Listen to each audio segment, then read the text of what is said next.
Hello to all of you unconventional conventionists. Welcome back to Rocky Talkie. I'm Nicki. I'm Aaron. And I'm Jacob, subbing in for John, who is off at Disneyland. Right. Speaking of which, how was diving for treasure last week, Nicki? Oh my god, it was really good. I had a lot of fun with James Cameron. We didn't end up finding the heart of the ocean, so we're actually going to ship out next week and go again and just do a more thorough search. But it was really exciting. I had a really good time. I learned a lot about myself. No, seriously, guys, he's at Disney. Uh-huh. And I'll be sure to tell James Cameron you said hi, Jacob. For real, guys, he's been posting pictures. Okay, Jacob. Whatever you say. How was your week, Aaron? It was pretty good. I didn't do anything exciting like exploring the Titanic, but I did get a bunch of posters up on my wall in our apartment, so that was really nice. We got a bunch of artwork up, all of our friends' artwork that we have collected. We got all that up on the walls, so very exciting to finally, make the space our own. I was feeling a little crappy this last week. Wasn't feeling too hot, so I was stuck in bed for a good part of the week. But other than that, it was pretty good. It was pretty good. How was your week, Nicki? It was good. While I was deep sea diving, I actually did catch an ancient strain of a plague. So I was also laid up in bed. I've been feeling like shit. That might be a new pandemic. I don't know. No, I had like an upper respiratory infection. Yeah. But I'm cool. You can probably hear it in my voice. I know I can hear it in your voice, Aaron. Yeah.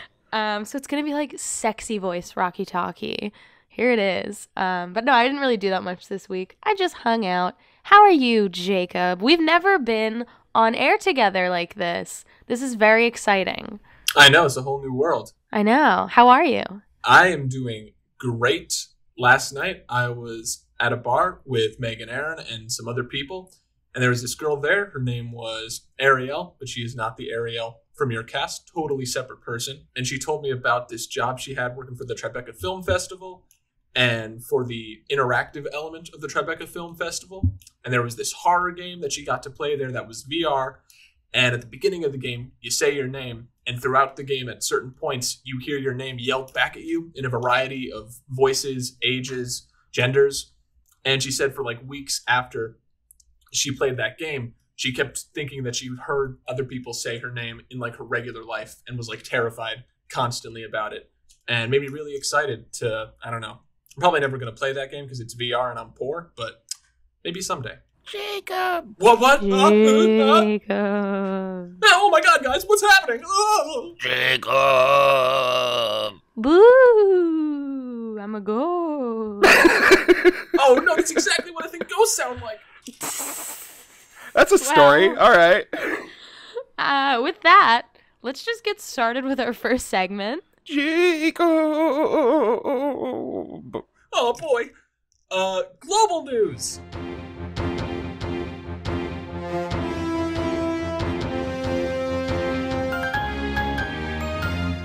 Today, we'll be heading off global news with a riddle. What has two thumbs, a raging erection, and fantastic news about Father Barry's next public appearance? Please don't reference your erection. Someday, we'll have money for professional hosts. That's right, Nicki. It's me!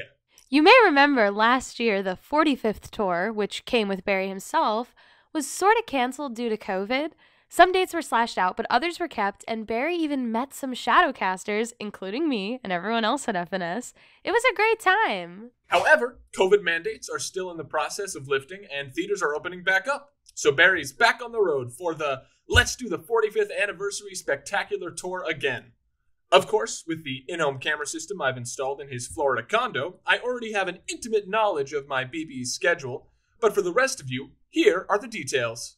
Creepy.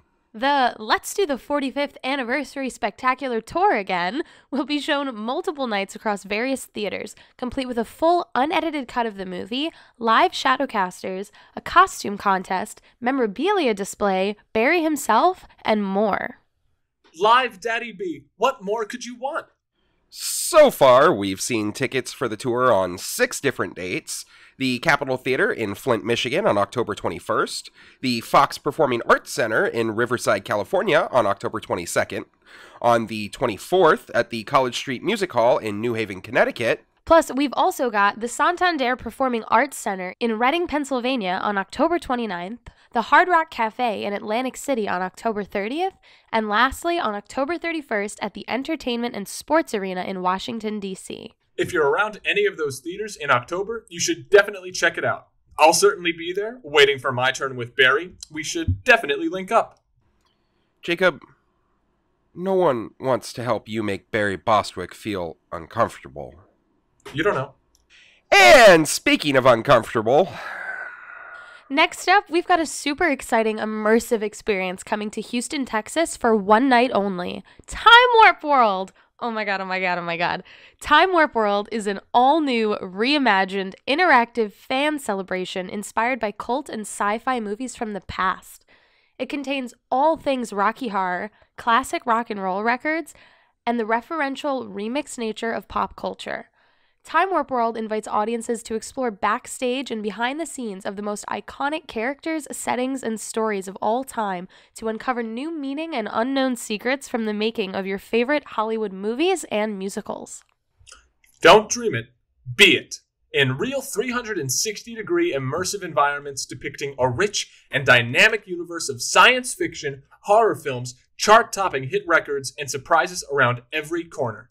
This immersive pop-up experience allows participants to walk around museum-style installations celebrating the world of Rocky Horror, its influence, and inspirations in pop culture. The event contains concert-caliber sound and lighting, curated rock music remixes, live band karaoke, and some surprise performances. Plus, one-of-a-kind cocktails and custom food menus themed for the occasion. And of course, what Rocky event would be complete without a costume contest? Time Warp World absolutely invites all participants to dress up in whatever costumes they have that make them look and feel awesome. Guys, this shit sounds like an absolute blast. I'm personally pretty salty that I'm not anywhere near Houston, Texas, because I would fucking love to go to this. But if any of our listeners are around the Houston area, this event will be taking place on October 30th. Doors open at 7 p.m. and general admission tickets start at $45. But if you're feeling like a baller, you can also reserve cocktail tables or buy VIP tickets, which grant you reserved premium booths, 3 bottles of champagne, and an unforgettable kickoff to Halloween 2021. And of course, if any of our listeners are able to attend, please write to us at rockytalkiepodcast.com. We want to hear all about this one. It sounds like a crazy good time. Last up, our favorite pizza delivery boy, Meat Loaf, will be hanging with fans at Steel City Con in Monroeville, Pennsylvania, just outside of Pittsburgh. Now, bad news about the con. It's taking place from August 13th through the 15th, which is the weekend we're recording this show, so we can't promote it as we normally would. However, as a promotion, our boy Meat gave an interview with the Pittsburgh Post-Gazette that was actually pretty heavy, and we wanted to chat about it here on the show. It wasn't pizza, Nicki. We've been over this. What? But he's a pizza delivery boy. He brought the pizza. Yeah, he did. Sure. Okay. Did Meat Loaf not deliver pizza in Rocky Horror? Allegedly, my whole worldview is... What, next you're going to tell me that rose tints my world is an innuendo to something. No. That's just... Little Nell really likes her new pair of glasses. Yeah, I know. Mm-hmm. Anyway, get back to the script. Jesus Christ. Meat hasn't been able to perform a live show in 5 whole years due to his multiple back surgeries, a lapse in physical therapy during the pandemic, and just generally being 73 years old. His last album, Braver Than We Are, was released back in 2016, where he partnered with his late bestie Jim Steinman and Ellen Foley, the co-star on his hit single, Paradise by the Dashboard Light. During the interview, he talks about how he physically just isn't in great shape. He spent his whole career playing football and going crazy during onstage performances, and after needing back surgery, he started up physical therapy and got into a daily workout routine in order to keep fit, but he lost a lot of his progress during lockdown, stating that he's hoping to get back into shows at some point, but he feels COVID put him back at 0. He also noted that he considered cribbing off of Phil Collins, who did his last tour in a chair, but felt unsure about whether he'd be able to go through with it. That's fair. Phil Collins has got a pretty mellow vibe, whereas you absolutely expect to see Meat going crazy on stage. However, Meat isn't going to let his age or physical ailments get between him and his fans. He stated in the piece that he loves attending cons like this one in Pittsburgh because he really values continued communication with the people who support him. He states, "It's important to communicate with them. I did cameos for the same reason. Not for the money, for the opportunity to talk to them. Cameos you only get one way. At Comic-Con, it's like double action. They talk, I talk, they talk, I talk. Mostly I talk after they talk." All this in spite of Meat's serious social anxiety, something he's been very outspoken about sharing with the world. In the interview, he touched on it briefly, stating, "I'm very shy. I don't go out a lot. I don't want to go out a lot. Going out and interacting scares me." Which, same. Damn! I did not know that was a problem for him. Wow. Good for Meat, going out and meeting his fans when it's obviously something that's such a big cause of stress. And good for him for talking about it so openly and normalizing it amongst his fans. Yeah, it really is so helpful to people when celebrities and artists they look up to are vocal about, just being normal people, really, and having the same sort of problems that we all have. It's so easy to get caught up in your own head about stuff that you feel is, only happening to you, when in reality, it's a super normal thing, like social anxiety. Right? So, time to get deep here, guys. Have you ever had an issue that you thought was strictly your problem, but that you felt better about once you realized a celebrity that you looked up to had the same kind of thing going on? I have always had a lot of social anxiety, and hearing Meat talk about it, knowing he's comfortable with it, and is obviously very popular and very talented, and also doesn't really like people and struggles with interacting with them, was really reassuring to hear. That's awesome. Yeah, I think one of the ones that I've always stuck with is Kevin Smith. Kevin Smith has always been very vocal about his struggle with weight loss and his own weight issues and body dysmorphia and all these kinds of things. And I think that that's a great message to get out there to normalize talking about that kind of stuff. It's certainly something that hits home for me. And yeah, I love that he's been so outspoken about it, even though it's a tough issue to talk about. We here at Rocky Talkie wish Meat the best of luck at the convention and hope he's able to figure out a way to get back on stage real soon. And with that, let's move on to some community news. Community news. John is not here this week. I will not have any vulgarity at all. Come on, my Unity news. This is hell. A few weeks ago, you may remember us discussing Little Nell starting an account on Cameo. For anyone who might have missed it, Cameo is a website where celebrities and anyone else so inclined can send personalized messages and video for compensation. Since 2020, Cameo has had over 20,000 content creators making personalized videos for their adoring fans, and it seems recently Patricia Quinn has joined their ranks. We could tell you about Patricia Quinn's involvement on the platform verbatim, or we could introduce her profile and contrast it with Little Nell's. Like the intro I took to a wrestling match. Survey says... In this corner, we have the nip slip that makes your heart dip. The thunder from down under, Little Nell. She's 5'6" and an average response time of 2 days. A total of 20 individual 5-star reviews, a subscriber count of 102, and you can get a personalized video from Ms. Campbell starting at $25. And in this corner, weighing in at 62 kilograms and measuring up to 1.62 meters, the high and mighty maid of the movie, the pretentious poofter, Patricia Quinn.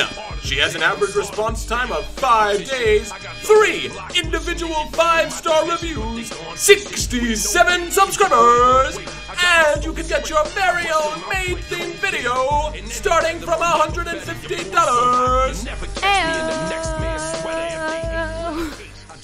But damn, I'm impressed. Both these girls have only been on the platform for a few weeks, and they've both got pretty great stats. I'm especially happy for Pat, who seems to have gotten a lot of attention already for having started so recently. Pat's stats sure are right on Nell's heels, and both our faves are killing it. We wish them the best in the ring, on Cameo, and in life. Up next, we here on Rocky Talkie are all about fan projects, and we've got a fun one to share with all of you today. There was a lot we missed last summer. Pool parties, music festivals, the 74th annual Tony Awards, but no events cancellation was more publicly mourned than Alden Derrick's annual musical cabaret show. I'm sorry, whomst? Alden Derrick! He was a staff writer on the Mindy Project in Crazy Ex-Girlfriend, who hosts an annual musical cabaret show. Everyone knows it's the event of the year. Jesus, Aaron, keep up. Seriously. After a whole year of all of us staying inside and watching everything on Netflix twice, you'd think Hollywood, Broadway, and the general public would be ready for some original ideas, right? Wrong! They'd rather remake Suicide Squad. So instead of fighting the reboot craze, Alden's third annual review embraces it with open arms and an empty bank account. This year's entirely digital show takes scenes from the movies, TV shows, and comics that got us all through the pistachio ice cream and gives them a musical theater spin. Thus, Adaptation Nation was born. Adaptation Nation is a virtual cabaret show featuring a whole bunch of hilarious themed reboots set as big Broadway-style musical numbers. For example, we've got Best in Show Medley that gives us a Broadway crossover with the famous cult mockumentary directed by Christopher Guest. We've also got a number called Pop Punk Zombie Queen, inspired by the conspiracy theory that Avril Lavigne died back in 2003 and was replaced by the media, the music industry, someone, by an actress who was once hired as the singer's body double. What? Is that a real thing? It absolutely is. Go look it up. And while you're at it, check out the one where Katy Perry is actually John Benet Ramsey all grown up. That's a good one too. Both of those are objectively true, and I won't be taking constructive criticism. But the reason why we're talking about Adaptation Nation is a little number called the Rocky Horror Reboot Medley, which reimagines Rocky amongst a backdrop of an 80s slasher movie. Brad and Janet are 80s teens, and Frankenfurter is a terrifying criminal terrorizing a sleepaway camp. Oh my god, that's like my wet dream. The songs from the movie are interlaced with some of our 80s faves, like Pat Benatar's We Belong, Michael Jackson's Thriller, Duran Duran's Hungry Like the Wolf, and Bonnie Tyler's Total Eclipse of the Heart, just to name a few. I'm sure they got licenses for all of those. Hell yeah. Alden's entire project is available for absolutely free on adaptationnation.com and on YouTube. We've got those both linked for you in our show notes. The entire show is spectacularly well done and lots of fun to watch. You should definitely check it out when you get a chance. And who knows, maybe we'll be able to catch it live one day. We live in hope. And with that, you guys, I think we've got a little problem to address. So it's time for everyone's favorite segment. Nicki asks a question. Hey! Well, good. I'm glad we cleared that up. Listen, Grandpa, the one thing we can definitely agree on is that this isn't an Aaron segment. Yeah, Boomer, stay out of this. It's called Nicki Asks a Question, and that means me, Nicki. This is a safe space for Generation Alpha to ask questions. Sorry, Jacob, get your millennial garbage out of here. Listen, you wannabe Zoomer. You need to learn to respect your elders. And as part of the greatest generation, that means when I say it's time to jack it, we fucking jack it. I'm beginning to think that you guys have no clue what generation anyone actually belongs to. Shut up, Boomer. You know what? No. Sit down. Both of you. Do not make me turn this car around. The adult is now talking, and this week we're gonna do Aaron answers a question that nobody fucking asks, and you are gonna listen. And maybe you might learn something, including why I'm not a goddamn motherfucking boomer. This sounds boring. Too bad! Too bad, Nicki! Not all of our topics are gonna be social Insta-face post worthy. You're gonna have to get your upvotes some other way this week. I don't think those words mean what you think they mean. You shut up, too! Oh my god, fucking children. Can we at least stop at McDonald's if we're gonna go? Shut up. Okay. Hello, I'm Aaron from Rocky Talkie, and today, on our informative segment, we'll be looking at a generational retrospective of Rocky Horror. This week, I want to explore the various generations that have found Rocky throughout its 46-year history. Also, we'll talk about the various subcultures that were prevalent during those generations, And we might discover, in the end, that we all are more alike than we might think. Lame. Really harshing my buzz here. Listen, I know we do a lot of history on this show. That's pretty much what this entire segment is all about. But we do Rocky Horror history. This is like... boring history. Yeah. Oh, ye of little faith. Too bad. You're both stuck here. Get fucked. So, the whole reason this topic, even landed on my radar was a conversation I was having with Gene Chiovari, a legendary community member, Boss Award winner, and OG Rocky fan. So, when I was doing research for our bootleg episode and the follow-up that we did about Rocky on TV, I was talking a ton with Gene, and one of the things that we talked about a lot was the generational differences in the Rocky community. Specifically, we were talking about how difficult it was to explain certain technical things to a more modern audience. What, like mono versus stereo audio and VHS copying and set-top cable TV boxes and all that stuff? Exactly. And I'll be honest here, there was a ton of that stuff that even I had to dig in and do research on. I'm not the youngest member of the Rocky community, but I am far, far, far from the oldest. And I only came around Rocky in the early 2000s. Hell, I was born in the mid-80s, which makes me a millennial. By the way, there is a ton of Rocky history that predates even me. Ha ha, old. I know you're a millennial, but you don't have to get all bent out of shape about it.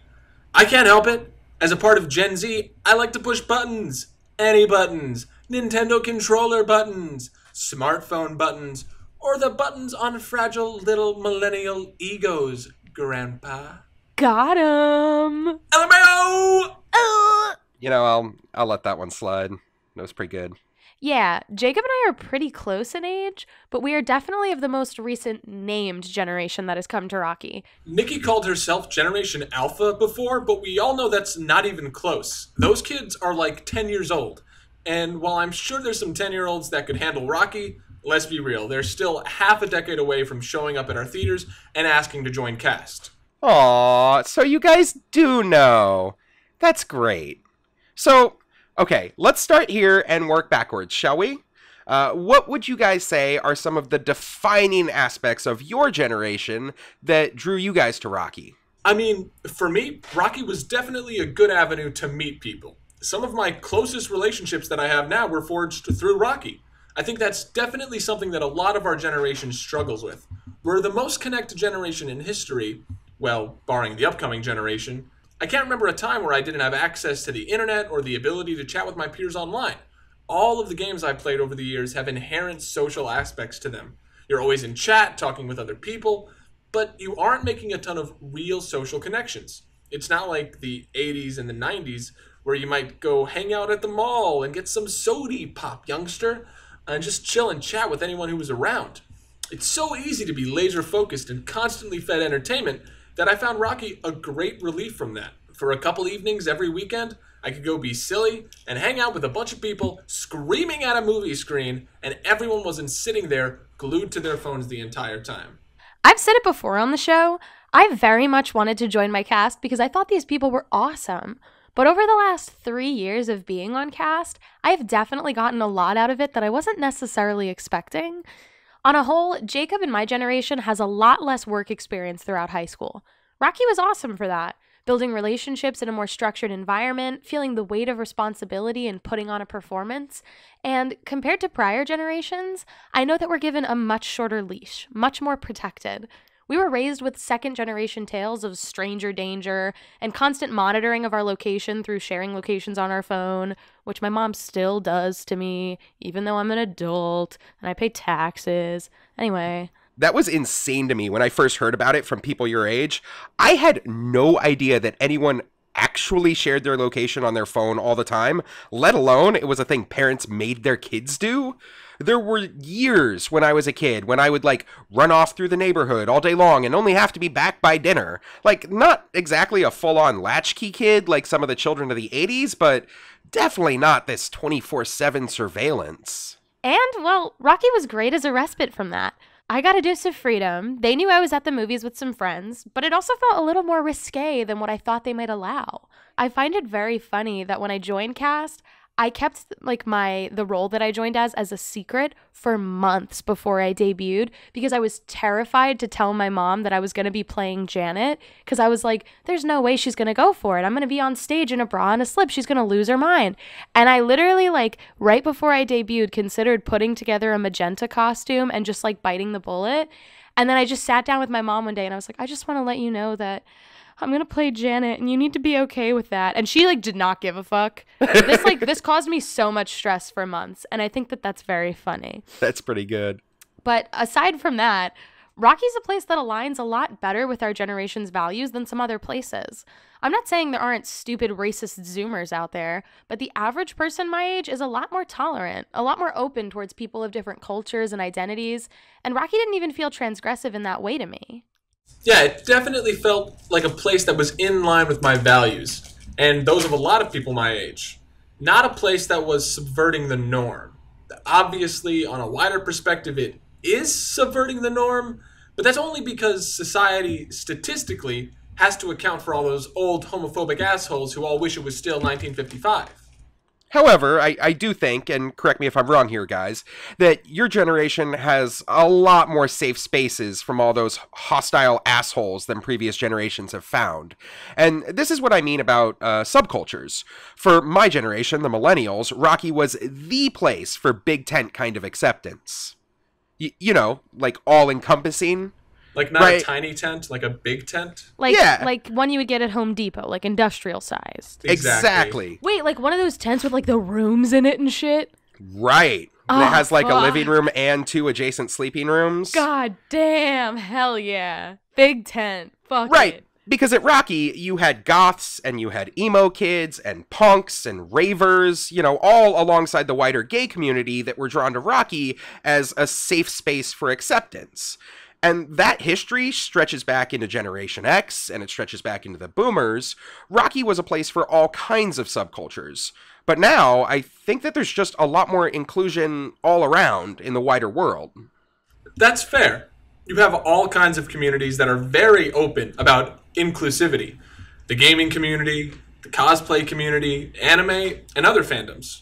And all the mainstream adjacent subcultures, things like influencer culture or e-girls and e-boys live in that hashtag TikTok and Instagram life. You've got hippies, alt girls, the boys, hot Cheeto girls, himbos, bimbos, thembos, the list goes on. All of these subcultures a lot more accepting, so you don't find them turning to big tent inclusivity spaces like Rocky Horror. Did I use it right? Big tent? Sounds like what happens when someone subscribes to my OnlyFans. You did. Good job. Wait, what? Yay! Moving on, enough about us. You promised some history, and we haven't even made it back past the mid-90s. Are you really a millennial? Do millennials stretch all the way back to the 80s? It does, although the front side of millennials, where I most closely self-identify, is referred to as the Zennials, that's with an X, being more similar in experience and frame of reference to the tail end of Generation X. Our producer Meg is more firmly a millennial, being about 4 years younger than I am. This is the generation that was raised on Britney and the Backstreet Boys, right? We saw the rise of Real World on MTV. We saw the dot-com bubble, Enron, and 9/11, and the Iraq War, all during our informative years. The main reason I associate closer to the in-between generation is because I personally strongly remember a world before the internet had exploded, where I still did go hang out at the roller skating rink or the mall or ride around town on my bike all day, and there was nary a cell phone in sight. So what was it that drew you to Rocky or your generation? You touched on it a little bit with all the tent stuff. Were you a goth or a punk? I can't really imagine that. No, but I was certainly drawn towards those subcultures, if not on an immersive level, just as a spectator. I was the geeky kid that wanted to hang out with the goths and the much cooler alternative subcultures. And when I found Rocky, that definitely clicked. Here was a place where all the different kinds of people that I wanted to be around were all hanging out together and geeking out over something that I could also geek out about, a crazy, stupid musical science fiction movie. I feel like, from what I know about that period, that everything was just kind of a mess for a young adult. You had a whole shift in the way society was communicating and interacting that most of the older generations didn't want to try or understand. You had massive global instability and the shattering of the American facade of invulnerability with the September 11th attacks. Bush did it. Exactly right. And Rocky was that space where I could go to, be me, whatever the hell that was, and find a ton of people that shared the same experiences and felt the same ideas. As we go back further, we're going to find Rocky playing a far more important role as a safe space for marginalized communities. But the late 90s and early 2000s, when millennials started going to Rocky, it wasn't so much about dreaming it as it was about being it. Disgusting. But true. In the early 2000s, the LGBTQ community had a lot of successes when it came to equality. Marriage legislation, gay pride events, media representation, and general pop culture acceptance of queer characters and icons. Rocky was more the village square, the coming together of these more fringe communities, and not the seedy nightclub where they had to hide from prying eyes. So what's before the millennials? That's Generation X, right? Yeah, people roughly born in the mid-60s through the late 70s who would have come to Rocky as teenagers in the 80s and 90s. So, whereas millennials were the tipping point for mainstream acceptance of the wider LGBTQ and other alternative communities, those of the 80s and 90s had a greater need for the safe space that Rocky provided.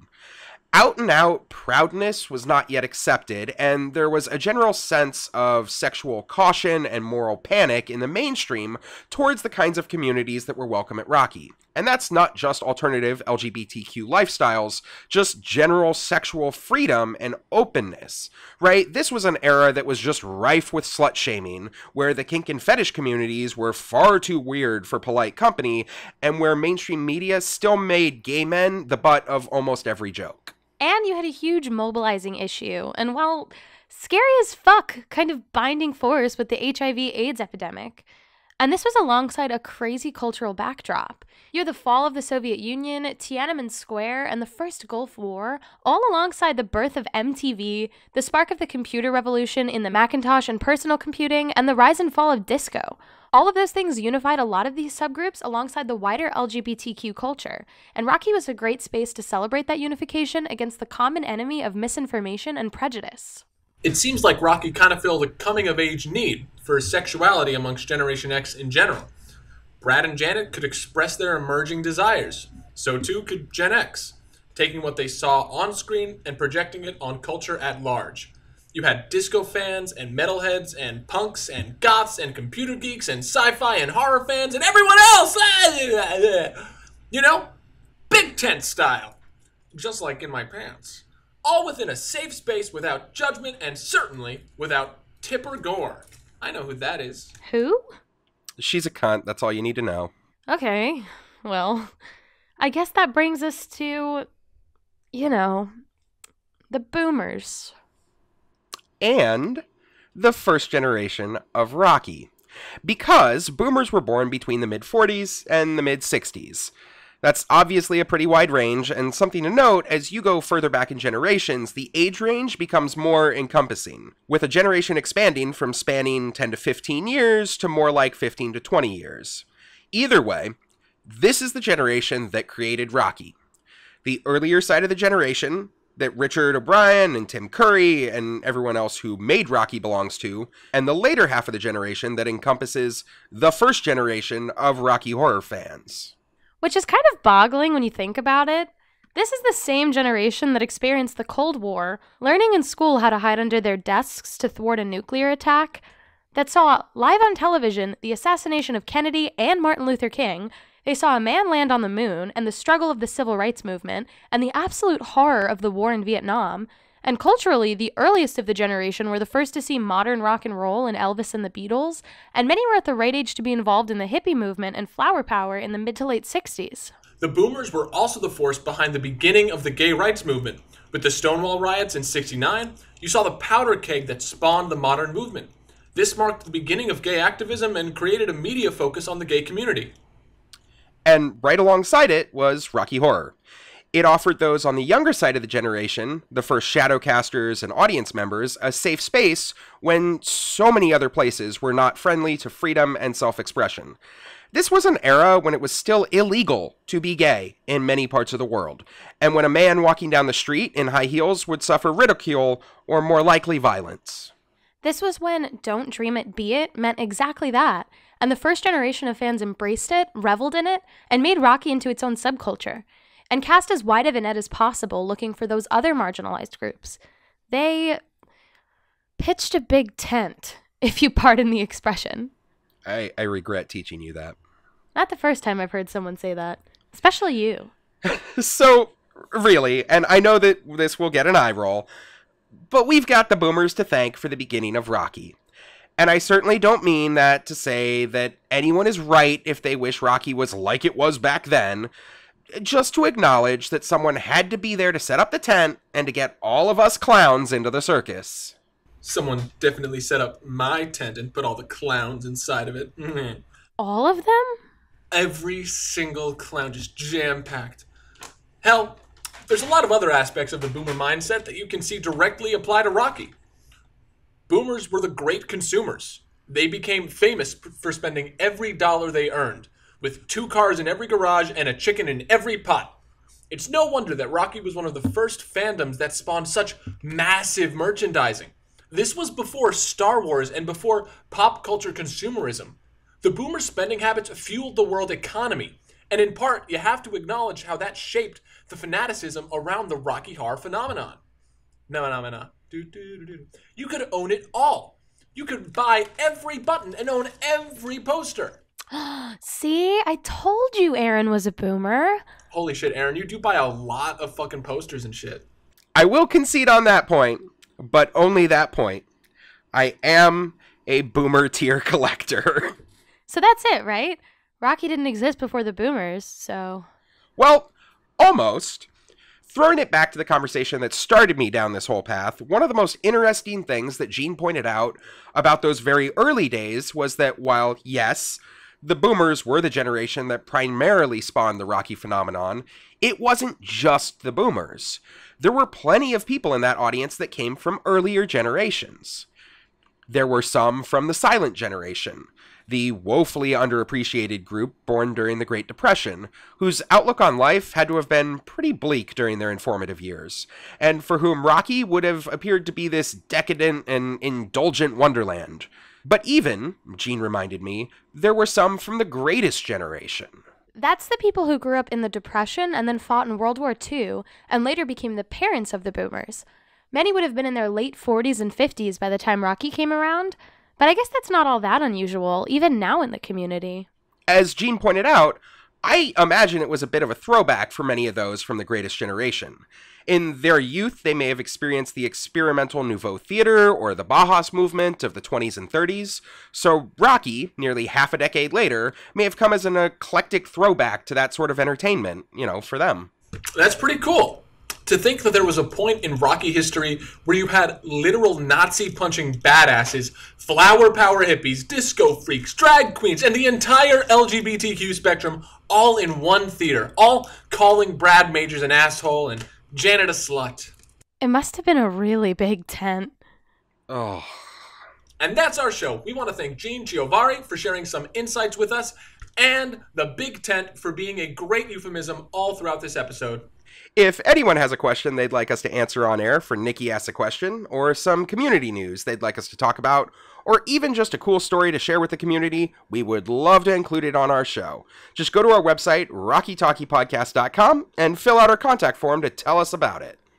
If you're enjoying Rocky Talkie, please help us out by rating, reviewing, and subscribing to the show. It makes the podcast more accessible to new listeners, which really helps us grow the show. And if you want even more Rocky Talkie content, check us out on Facebook, YouTube, Instagram, and TikTok, all at Rocky Talkie Podcast. We'll talk to you all next week. Bye! Bye! Bye-bye. Adios.